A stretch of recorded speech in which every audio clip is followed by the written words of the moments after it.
अस्सलाम वालेकुम। प्रोग्राम आईना के साथ ताहिर अहमद भट्टी आपकी खिदमत में हाज़िर है। आज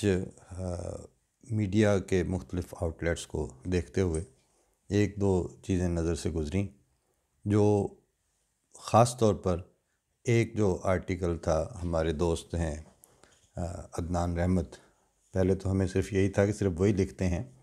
लेकिन आज एक ब्लॉग इस्मत जबीन साहिबा का देखा तो खुशी हुई कि दोनों मियाँ बीवी लिखते हैं माशाल्लाह, और अच्छा लिखते हैं। एक ने उर्दू की डोमेन संभाली हुई है डोइचे वेले उर्दू के साथ, और दूसरे जो हैं वो मुख्तलिफ़ अखबारों में अंग्रेज़ी में लिखते हैं, और बैलेंस्ड अप्रोच है। और जहाँ तक हो सके, जिस हद तक हक़ाइक़ वहाँ प्रेजेंट करने मुमकिन है, उससे दो चार कदम आगे बढ़ के लिखते हैं। तो उस हवाले से आज ये मज़मून हमने इस्मत जबीन साहिबा का देखा।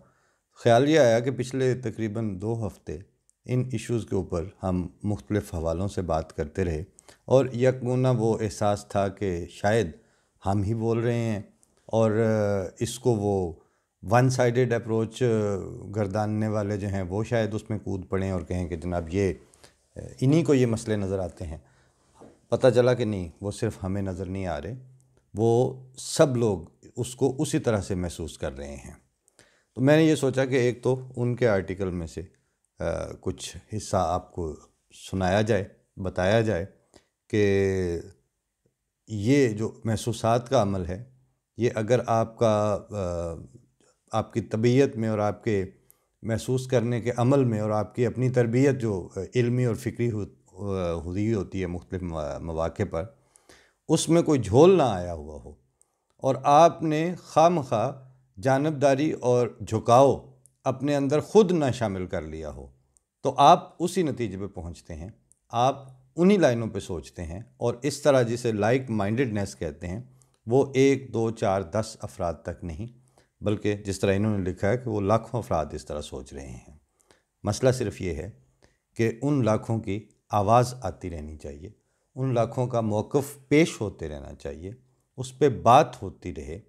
और उसमें हर तबके से, हर सियासी, समाजी और लिसानी बैकग्राउंड से, और हर जोग्राफियाई बैकग्राउंड से वो आवाज़ें लगती रहें, वो बात होती रहे। तो ये पता चलता है कि रियासत और रियासत के इंतज़ाम व इंसराम के जो ज़िम्मेदार इदारे हैं, उनको ज़ाती हैसियत में एक कंसोलिडेटेड मशीन की तरह बिहेव करना पड़ेगा, और वहाँ उनके पास ये ऑप्शन नहीं है कि वो कानून और आइन के ज़ेरे इंतज़ाम व इंसराम जो फ़ैसले और पॉलिसी साजी कर रहे हैं, उसमें वो अपनी पसंद नापसंद को किसी तरजीही बुनियाद पर सामने रखें, और मुख्तलिफ़ तबकात में अपनी पसंद और अपने झुकाव के साथ पॉलिसी बनाएं, या फिर उन पॉलिसियों को इम्प्लीमेंट करें, उनके ऊपर अमल दरामद करवाएं। अगर ये काम होगा तो वहाँ पर अच्छा खासा हंसता बसता मुल्क एक जंगल की शक्ल इख्तियार कर लेता है। इनफरादी तौर पर भी एक घर में अगर माँ बाप 4 बच्चों के दरमियान अगर फ़र्क करके उनके साथ सलूक करें, तो वहाँ पर बेसुकूनी और बदइत्मीनानी और एक हुल्लड़बाजी का माहौल पैदा हो जाता है। तो जहाँ पे आप 20-22 करोड़ 25 करोड़ अवाम और पब्लिक और हर बैकग्राउंड के लोगों का, और इतने फैले हुए इलाके में इंतज़ामी तौर पर एक मुल्क है, वहाँ पर ये चीज़ काबिल अमल है नहीं।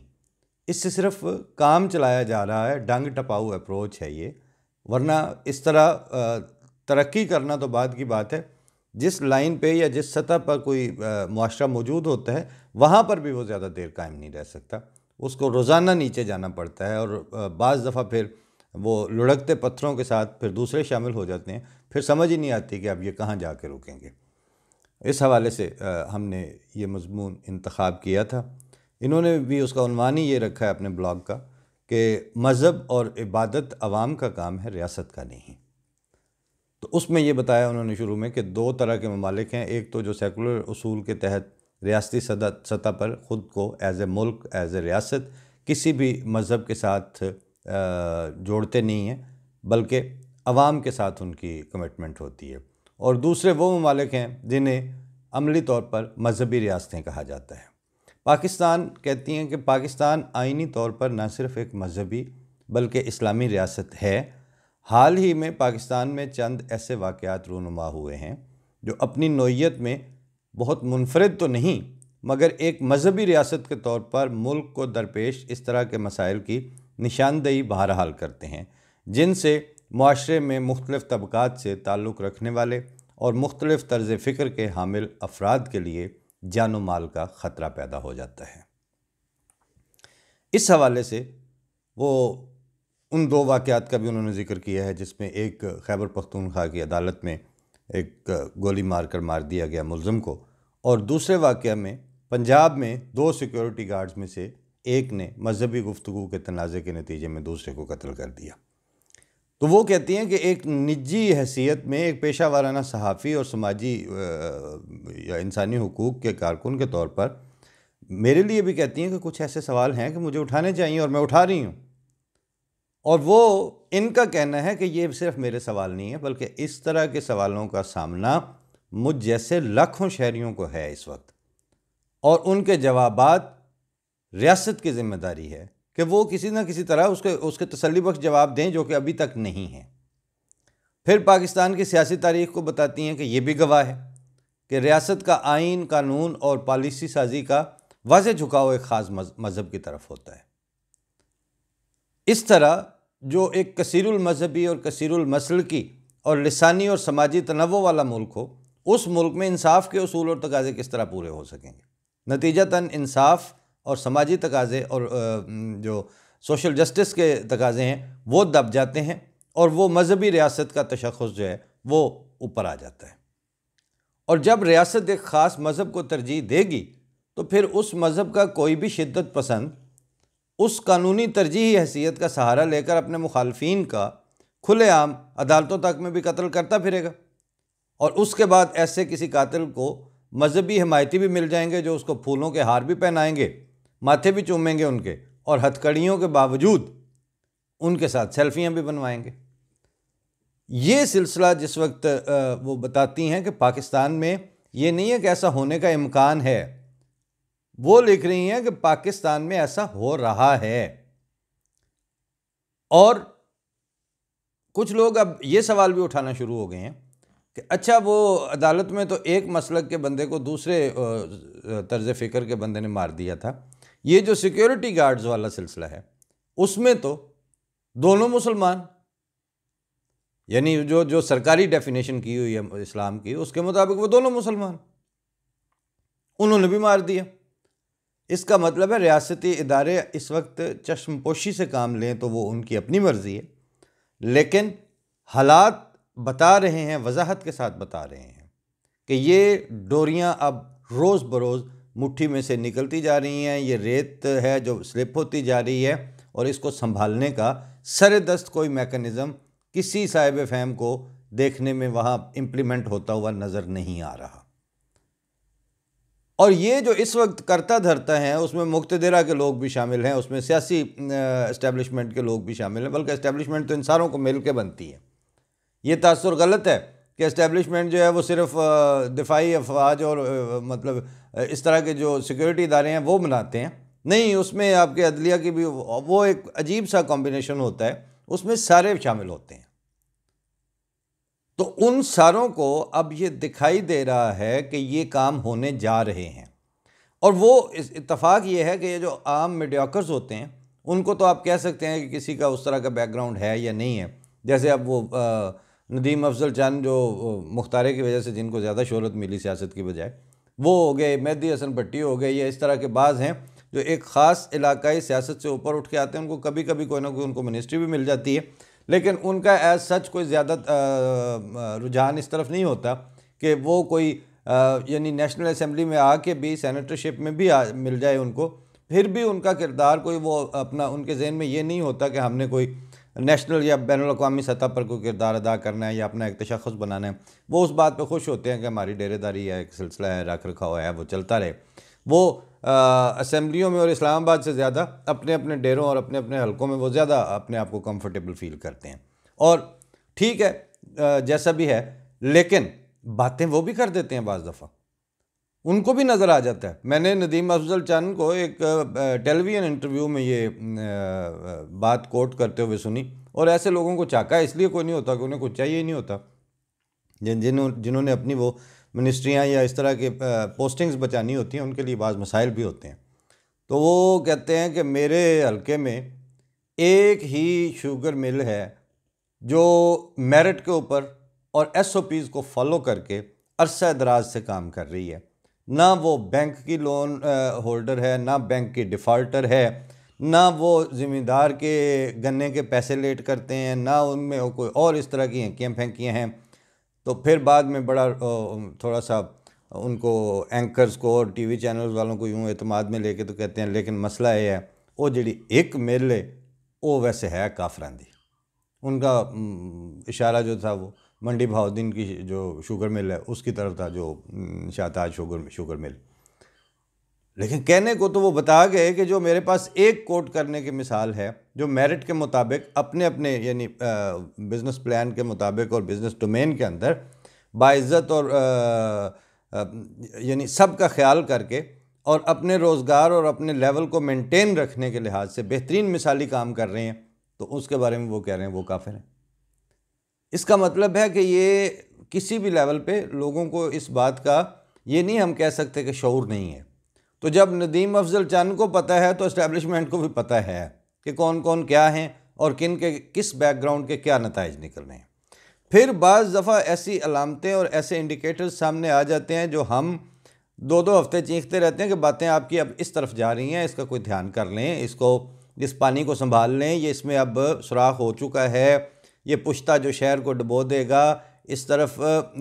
जो आबादी है वो उसको बिल्कुल वाइप आउट कर देगा। लेकिन जाहिर है वो कौन सुनते हैं, वो उस वक्त तो अपनी उसमें होते हैं कि जनाब सब ठीक है। रावी चैन लिख रहा है, तो एक तो ये इस्मत जबीन साहिबा वाला जो आर्टिकल अपना ब्लॉग था जो आज कल ही शायद थी डोइचे वेले में, इसने भी बता दिया कि रावी कोई चैन नहीं लिख रहा, ये वहीं पे मौजूद हैं, इस्लामाबाद बेस्ड हैं और वहाँ चीज़ों को देख रही हैं, तो फिर उसके बाद बयान भी कर रही हैं। अब कोई ना करे तो वो उसकी मर्ज़ी है। फिर इसके साथ ही आज हमें सोशल मीडिया पे ही अली अकबर नातिक हमारे दोस्त हैं, नावलिस्ट हैं, अफसाना निगार हैं, राइटर हैं और अच्छे आर्ट के दिल दादा, तो उन्होंने भी एक पोस्ट उनकी थी फेसबुक पर कि वो कराची में 3 FIR या 3 जराइम जो साहबा की क्या लिस्ट दी गई है जी, उसमें वो बताया गया जी कि मुआविया और यजीद और अबू सुफियान के हवाले से FIR कटी है कि जी उनको बुरा भला कहा गया है। तो अब वो जो मुहर्रम से ज़रा पहले पंजाब असेंबली ने जो तमाशबीनी करने की कोशिश की थी एक दफ़ा, और जो बिल शिल पास करके तो जिस तरह इनको बाउंड करने लगे थे और फिर उस पर जो वफदबाजी हुई थी, उसके अब नताइज कहीं ना कहीं सामने आ गए। फिर ये खबर भी है कि अब वो जो उलमा की मुख्तलिफ़ जगहों पे प्रेस कॉन्फ्रेंसें हैं कि जो मुहर्रम के हवाले से जो गुजरा है अभी 9वीं 10वीं के हवाले से, वहाँ किस लेवल पर रिफ्ट सामने आई हैं और किस लेवल पर उसको मीडिया ब्लैकआउट करने की कोशिश की गई है, और फिर वो कहीं कहीं से रिस्क के तो उसका असर और उसकी आ रही हैं सामने खबरें। ये कोई एक दिन की बात तो नहीं थी, आप इस तरफ चल पड़े हुए थे और गैर जिम्मेदारी का मुजाहरा करने में एक दूसरे से सबकत ले जाने की कोशिश कर रहे हैं। ये सिलसिला अगर रहेगा तो वो फिर वही है कि दिल का जाना ठहर गया है, सुबह गया या शाम गया। फिर कम अज़ कम अगर आप लोगों ने इसमें कोई इस्लाह नहीं करनी तो वो जो बड़ा तमाशा लगना है उसको संभालने के लिए कोई तैयारी कर लें, क्योंकि ये तो नहीं हो सकता। वो सारों ने वो सुना हुआ होगा, नूरजहां का गाना होता था, जुल्म रहे और अमन भी हो, क्या मुमकिन है तुम भी कहो। अच्छा, गाने भी बाज़ दफ़ा शायर की बजाय सिंगर की वजह से ज़्यादा मशहूर हो जाते हैं। वो जिस तरह वो फैज़ साहब की गज़ल है, गुलों में रंग भरे बाद नौ बहार चले, तो वो मेहदी हसन कराची में कहते हैं कि कोई कंसर्ट में गा रहे थे, तो हाजरीन से जो फरमाइश आई कि वो सॉरी फैज़ साहब शेर सुना रहे थे, तो उनको किसी ने कहा कि वो मेहदी हसन वाली गज़ल सुनाओ। यानी वो गज़ल थी फैज़ साहब की, लेकिन उसकी वजह शोहरत मेहदी हसन बन गए। तो ये भी जुल्म रहे और अमन भी हो, क्या मुमकिन है तुम ही कहो। दावत फ़िक्र है, लेकिन जिस बेबसी का या जिस एहसास ज़िया का इशारा उस आयत करीमा में होता है कि फ़ाताबिरू या उलिल अब्सार, तो अल्लाह करे कोई उलिल अब्सार हों और इबरत भी पकड़ें, क्योंकि यही हालत अगर आपकी चार दीवारी यानी पाकिस्तान की जोग्राफियाई हदों के बाहर किसी तरफ भी किसी मुल्क में भी हो रही होती, तो ये जो हमारे टॉक शोज़ के दानिश्वर हैं वो ऐसे शौक़ से बैठ के उनके लत्ते लेते। बल्कि एक दिन वसअतुल्लाह खान साहब ने तो कह भी दिया कि यही वाक़या अगर वहाँ इंडिया में हुआ होता, फिर जो मैंने उस अकालियों की और जनता दल वालों की और फलानों की करनी थी, तो आप मेरे कलम में से वो खून टपकता कि आप लोग उसकी दाद देते देते थकते ना। लेकिन अब मसला ये है कि ये वाक़यात पाकिस्तान में हो रहे हैं और मैं एक मुहिब वतन साफ़ी हूँ, लिहाजा मुझे इन पे बात नहीं करनी चाहिए, और करूँ भी तो इस तरह नहीं करनी चाहिए जैसे बात करने का हक़ है। इसमत जबी भी मुहिब वतन पाकिस्तानी है और ऊपर से सहाफ़त का भी उनका अरसा दराज हो गया है मुल्की और बैनुल अक़वामी पर सतह पर लिखते हुए, तो इनको भी ज़ाहिर है वही इनके सामने रिज़र्वेशंस हैं जो वसअतुल्लाह खान साहब के सामने हैं, लिखेंगे भी। मगर ये बात करनी इनके लिए काफ़ी मुश्किल है कि ये अब जानबदारी का जो सवाल पैदा होने लगा है, रियासत की पसंद नापसंद और किसी एक मज़हब का धड़ा और दूसरा मसलक और तीसरा मसलक, ये जो दरमियान में 30-40 साल खामोशी थी 74 के बाद, जिस दिन वो एक आइनी अमेंडमेंट हुई थी दूसरी तरमीम, उस वक़्त शादियाने बजाने वाला तो तबका बहुत ही कलील था, थोड़े से वो उस सतह के बेवकूफ़ थे। वो जो बाकी साहिब फ़हम थे उनका जो चुप कर जाना था उस वक्त से लेके आज तक, ये उसका फल है, ये उसकी फसल पकी हुई है इस वक्त। जो अहमदियों पे तो जो है ना हम पे गुजरी सो गुजरी मगर शबे हिजरा, हमारे अश्क तेरी आकबत संवार चले, तो ये उनके अश्क हैं जो अब वो आपके सामने आ रहे हैं। लेकिन इस वक्त भी किसी ऐसे क्वार्टर से जो करता धरता कहलाते हैं वहाँ से कोई फैसला कुन इसका सद्देबाब होता हुआ नज़र नहीं आ रहा। तो ताज्जुब तो नहीं कहना चाहिए, फ़िक्र इस बात पर है कि जब कड़ी दर कड़ी छत जो है वो जगह जगह से अब वो टूट के सर पे आनी शुरू हो गई है, तो अब पता नहीं ये इंतज़ार किस चीज़ का कर रहे हैं। अल्लाह ताला है जो बेहतरी के सामान करे और इनकी अक्लों को कोई ऐसी नूर और फरासत अता करे कि इनको समझ आ जाए कि ये अब एक या दो की बात नहीं है, अब ये इनडिस्क्रिमिनेशन तबाही का वक्त आ गया है और आ रहा है और सामने नज़र आ रहा है। लेकिन बदतरीन बदकिस्मती की सूरत है कि ये जो इक्का दुक्का वाक़यात आते हैं सामने, इनसे भी इनको सबक नहीं मिल रहा। किसी सचमुच का विजन रखने वाले और सचमुच के स्टेट्समैन जिनके अंदर पाए जाते हैं जिन रियासतों के अंदर, वहाँ तो ऐसा एक वाक़या भी हो जाए